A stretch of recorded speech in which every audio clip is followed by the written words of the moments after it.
ఈ రోజుకి మన రాష్ట్రంలో 19 లక్షల మంది నిరుద్యోగులు ఉన్నారు. ఇదేనా రాజశేఖర రెడ్డి గారు కోరుకున్నది? అసలు రాజశేఖర రెడ్డి గారి ఆశయాలు ఎక్కడ? ఇప్పుడున్న ప్రభుత్వం చేస్తున్నదేమిటి? రాజశేఖర రెడ్డి గారి సంక్షేమ పాలన ఎక్కడ? జగనన్న పాలన ఎక్కడ? ఆకాశానికి పాతాళానికి ఉన్నంత తేడా లేదా? రాజశేఖర రెడ్డి గారి సంక్షేమ పాలనలో రైతు రాజు, రాజశేఖర రెడ్డి గారి సంక్షేమ పాలనలో వ్యవసాయం పండగ. రాజశేఖర రెడ్డి గారు విత్తనాల మీద సబ్సిడీ ఇచ్చాడు, డ్రిప్ మీద సబ్సిడీ ఇచ్చాడు, ఇన్పుట్ సబ్సిడీ ఇచ్చాడు, ఆఖరికి పంట నష్టపోతే పంట నష్టపరిహారం ఎంత అద్భుతంగా ఇచ్చాడు రాజశేఖర రెడ్డి గారు. ఇప్పుడుందా రైతుగా భరోసా? అసలు పంట నష్టపోతే పంట బీమా ఉందా? ఏమన్నా పంట బీమా ఉందా అన్నా? పంట బీమా ఉందా? పంట బీమా ఉందా? గట్టిగా అరిచి చెప్పండి, అప్పుడైనా ప్రభుత్వానికి వినిపిస్తుందేమో. కనీసం పంట బీమా కూడా లేదే. మరి ఇదా రాజశేఖర రెడ్డి గారి సంక్షేమ పాలన? ఇది కాదు రాజశేఖర రెడ్డి గారి సంక్షేమ పాలన. రాజశేఖర రెడ్డి గారి సంక్షేమ పాలనకు జగనన్న పాలనకు నక్కకు నాగలోకానికి ఉన్నంత తేడా ఉంది. రాజశేఖర రెడ్డి గారి సంక్షేమ పాలనలో 50 లక్షల మంది పేద విద్యార్థులకు గొప్ప చదువులు చదవాలి అని ఫీజు రీయింబర్స్మెంట్ పెట్టాడు.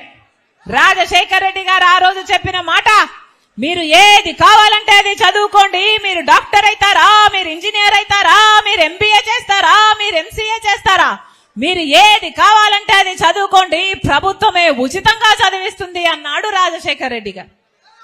అలా ఎంతమంది బిడ్డలు డాక్టర్లు అయ్యారు, ఇంజనీర్లు అయ్యారు, ఎంబీఏలు ఎంసీఏలు ఎంతమంది చేశారు. ఈరోజు లక్షణంగా ఉద్యోగాలు చేసుకుంటున్నారు. ఇప్పుడుందా పరిస్థితి? 19 లక్షల మంది బిడ్డలు ఉద్యోగాలు వస్తాయి వస్తాయి వస్తాయి అని ఎదురు చూస్తూనే ఉన్నారు. జాబ్ క్యాలెండర్ లేదు, జాబ్ నోటిఫికేషన్ లేదు, ఉద్యోగాల భర్తీ లేదు. 30,000 టీచర్ ఉద్యోగాలు ఖాళీగా ఉన్నాయి. డిఎస్సి ఎప్పుడేస్తారా అని 6 లక్షల మంది విద్యార్థులు ఎదురు చూస్తూనే ఉన్నారు. 6 లక్షల మంది పరీక్షలకు తయారీ చేసుకుంటూనే ఉన్నారు.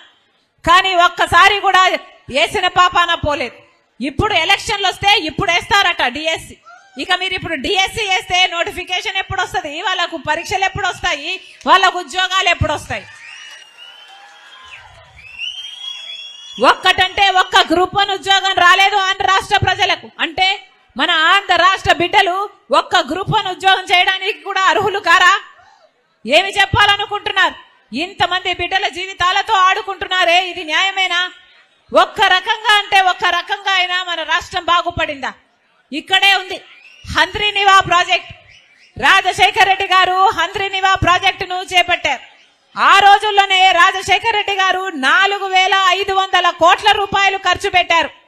ఆ ప్రాజెక్టు 6.5 లక్షల ఎకరాలకు నీళ్లిచ్చే ప్రాజెక్టు, 33 లక్షల జనాభాకు నీళ్లిచ్చే ప్రాజెక్టు.